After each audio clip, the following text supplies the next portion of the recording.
Hi guys, Editing David here. Before I get started on this video, I just want to apologize for the whole lighting situation. When I film, I have my curtains closed and I have a ring light. When I was editing this video, I saw that the lighting conditions was actually changing. I'm not sure why this is. Best guess is that it was probably a sunny day and it was probably very cloudy, and the changing in the lighting in the video was probably as a result of the sun going in and out of clouds. So apologies for that.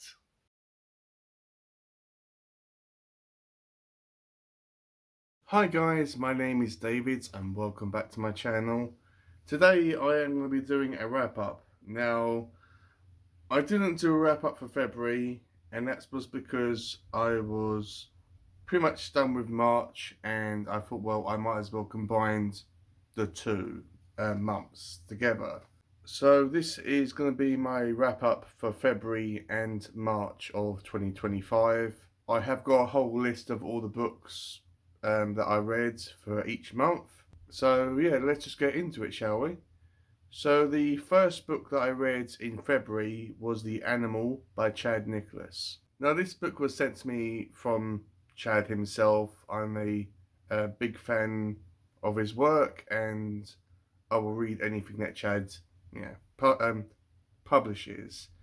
I've read his first two books and I saw no reason whatsoever not to read this one. It just took me a long time to get to this because of the many books I need to read. Now, The Animal is about a small town that is cursed with, or has this urban legend about this creature that appeared, did all this killing. There was a big massacre, loads of people died, and then it went away.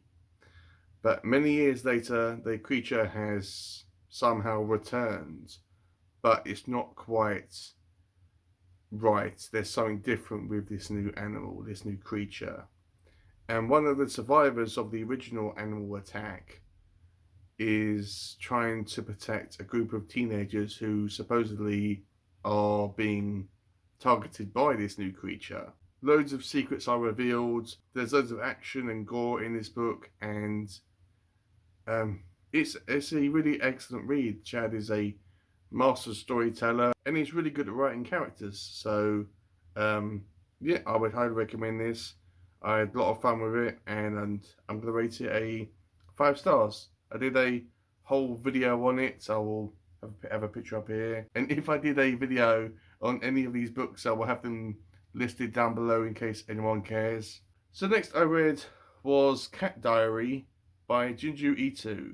Now, I'm a massive Junji Ito fan. I'm going to read anything that he publishes, as he is a horror manga writer and slash artist. And because I have recently um, learned to appreciate and like cats, I thought, well, I would give this a chance. This isn't strictly horror. It's just about um, Junji Ito's real life cats, and he does put a slight horror twist to it, but it's done for a comedic value or purpose. It's okay, nothing special. If you like cats, and or if you like Gingery too, then this is for you. I rated this a 3.5 stars. And all these star ratings are out of 5, guys. So next I read was another, well, 2 mangas. This was the Happiness series by Shujiro Shimi, and this was volumes 1 and 5. Not sure exactly how many volumes are in the Happiness series, but I came to know about this book series by another fellow booktuber called Sir Jordan Drew. Apologies if I've said that slightly wrong. But the Happiness series is about a young boy who is sort of a misfit slash nerd that gets bitten and turned into a vampire. And it's just about him understanding about that process. It doesn't give you any answers as to the vampires themselves or what they want or why the um, female vampire bits are leading man or leading boy as he's still in high school. But it was a good um, couple of volumes of this manga. I wouldn't mind at all continuing with the series. If I find them at a decent price, then I will, um, yeah, continue with the series. Not in any massive rush to do so. Um, but yeah, I read, but I had a lot of fun with these 2 volumes, and I'm gonna rate them 5 stars. The next one I read was a book that I was sent from a small author, and that was The Last Breath Before Death by Alan Goulbourne. This is about a man that is trying to find his missing brother and his brother's best friend, who have gone missing on a hiking trip in Germany. There might be a mysterious cult involved, and it's more like a mystery slash horror book. It didn't completely blow my mind, but it was a very interesting book to read, and I rated it a 3 stars. I have got a video on this one, um, and yeah, I cannot wait to read more from Alan. He doesn't have a super massive backlog of books. He's only got 4 books published, including this one. I have ordered 2 more books from him, which are um, books 1 and book 2 in the series that he's doing. So I can't wait to get to them whenever I get a chance. The next thing that I read for February, and the last thing I read for February actually, was another book from a small author. I'm making my way through all these books that all these authors have sent me emails to read their books, and I just want to make sure I read all the books from that list. I've only got about 2 books that were sent to me from authors, and about 3 from fellow booktubers I want to read their books. But Sacrilege by Barbara Avon was about a man or an ex-priest that is trying to kind of sort of rekindle his faith and try to find purpose in life after, I believe, his wife died. And there's this kind of boarding house that he goes to. He sort of finds love, and it's not really. It's sort of set in reality with kind of a slight fantasy twist at the end. Well, probably overall actually. Um, but where this book shines for me is the characters. They are very grounded. They're very relatable. They're very easy to understand. And also, Barbara does all these short books, so you're not going to get these massive books from her. But I really enjoyed this book. I had a lot of fun with it. I've also ordered another book by her, which will be arriving soon. Hopefully anyway. Not sure when I'll be getting to that, but definitely this year at some point. It's short, so it shouldn't take me too long to get through that one. But Sacrilege, I've also done a video for as well. I'm gonna rate this, or I rated it at 5 stars. I really enjoyed it. As I said in my video, it's gonna be one in books where during as time goes on, I'm gonna slowly forget about the plot and the book as a whole. But then something's gonna click in my mind, and then it's gonna make me remember that book. It's gonna be one of them cases, but still a good book nevertheless. So with February done, let's go straight over to March now. We're doing good on time. I didn't want this video to go on for too long. So the first thing that I read in March was Breach for Peace by Daniel Green. Yes, I picked this book up because of the recent controversy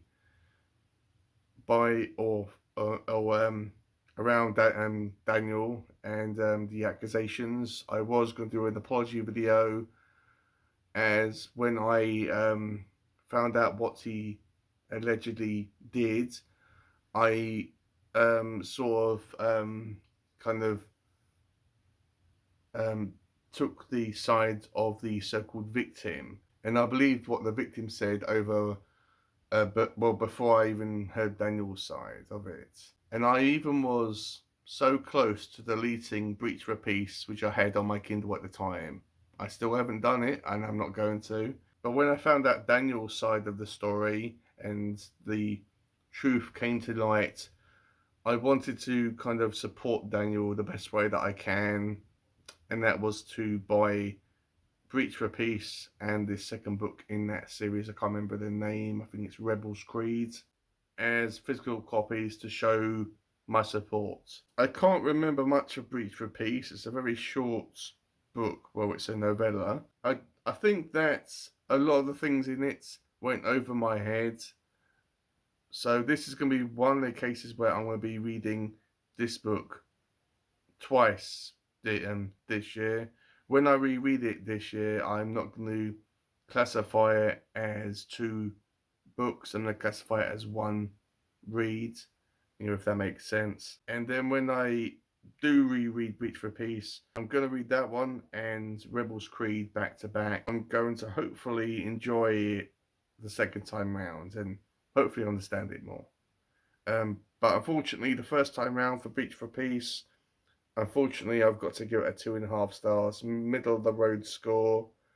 Hopefully, when I reread it the second time, I will up that rating. But right now, that's what I'm going to give it. The next thing I read was a manga, which I found quite by chance at my favourite bookshop / comic book shop up in London, the Forbidden Planet. And yeah, I was browsing through the recent new releases of manga. That they had a new section of manga on, in the store, and I wasn't sure about what was going to be there. I was just browsing, and I just happened to come across this one. The cover really interested me, so I picked it up. I looked at the synopsis on the back, and I found out that it is a horror manga. And plus, not a series you don't have to read like 20 billion books in order to understand the story. This is, as far as I can understand, a one and done type of scenario.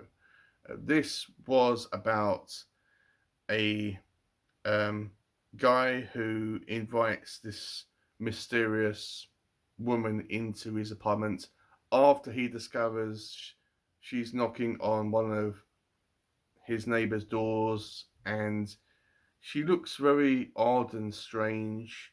But after he invites her into his home, it appears that she's not what she appears to be. She is some sort of creature, and it's very weird. It's very scary. It's very imaginative, and I need to look at to see what else this author has actually done. I can't remember the guy's name or the author's name, but they're very interesting. And yeah, because I'm a massive Jinjuritu fan, this is perfect for fans of that author. So if you like Jinjuritu, then pick up Hauntress. It is so good. So I'm going to rate that one a 5 stars. The next thing I read was Corey Feldman's autobiography. I can't say the title of this book, so I'm just going to put a picture up on the screen. The reason why I picked up a book about Corey Feldman, it was written, and also this book was written by Corey, is because I recently became aware about his music career and his songs. His song, what's it called? Ascension Millennium is honestly one of my favorite songs, and I can say that without an inch of sarcasm. Yes, it is shot really badly. There are some costumes that are really strange. Corey has this kind of weird thing about dressing women up in white wore white underwear and having them wearing angel wings and white halos. Um, but the music video and the song is really one of my favorite um, songs. It's really good, and also Corey's music. Yes, he isn't the best singer in the world, but he is a entertainer. And I just wanted to kind of read his book and kind of know more about him and what drove him to do this. Corey is a actor. He starred in The Goonies, The Lost Boys, Gremlins, Stand by Me, just to name a few of his movies. And this book is talking about, well, mostly his acting career. If you want to read this book and get to know more about his music career, uh, you're not going to get much from his music in this book. Yes, he does talk about it and it does touch on it, but for about 90% of this book, it's about his acting career, and the other 10% is about his music career. It starts off when he was small with his first acting gig, and it just goes on throughout his, um, yeah, well, pretty much his whole career, I guess. It does talk about Corey Haim and how he tragically passed away. Who, if you don't know who I mean, he was one of the leads in the Lost Boys. And yeah, this book does talk about Corey's life and Corey's family life. His parents, I'm sorry, were terrible people. His mother was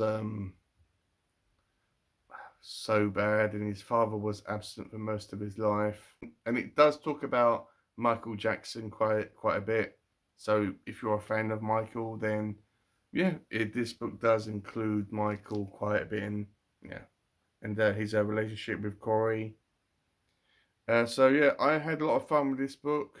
I had a lot of fun reading it. So yeah, I rated it a 4 stars.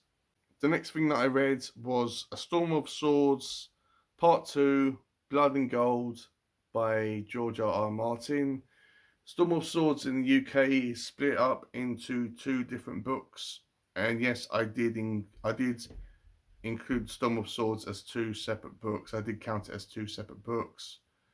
I know that in America and probably some other countries it's just classified as 1 book, but because it's 2 books, I counted it as 2.